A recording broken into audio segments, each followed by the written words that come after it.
বান্দরবানে পারিবারিক মন্দির থেকে মূর্তি চুরি করে ভাঙচুর করেছে দুর্বৃত্তরা। তবে জানা যায়নি কে বা কারা এ ঘটনা ঘটিয়েছে। এর ফলে উদ্বেগ ও ক্ষোভ প্রকাশ করেন সনাতনী ধর্মাবলম্বীরা।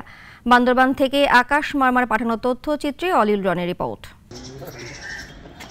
জেলা সদরের পৌরসভার ৬ নং ওয়ার্ড নিউ গুলশান এলাকা।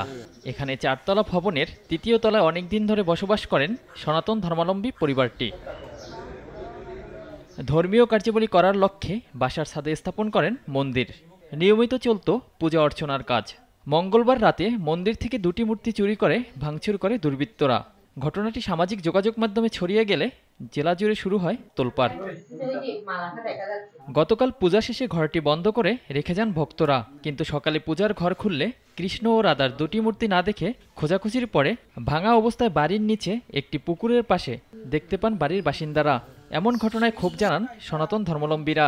এখানে আমার হঠাৎ করে আমার স্টেশন দিকে চোখ পড়ছে, কিন্তু লক্ষ্মীর মূর্তিটা নাই কেনা, এদিকে দেখতেছি লক্ষ্মীর মূর্তিটা না দেখে আমি দৌড়ে ভয়ে চলে গেছি। আমার ভাইকে বললো যে এখানে দেখি লক্ষ্মীর মূর্তিটা নাই, তখন ও আসিয়া দেখে এখানে কৃষ্ণ মূর্তিও নেই।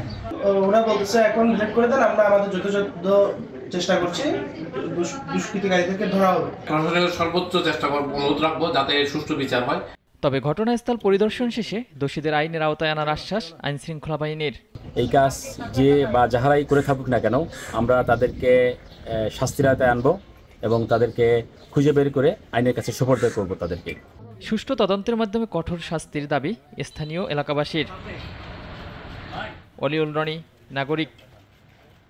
ওয়ালটন ফ্রিজ কিনে অনেকের মতো আপনিও হয়ে যেতে পারেন মিলেনিয়াল। সেরা পণ্যের সেরা অফার।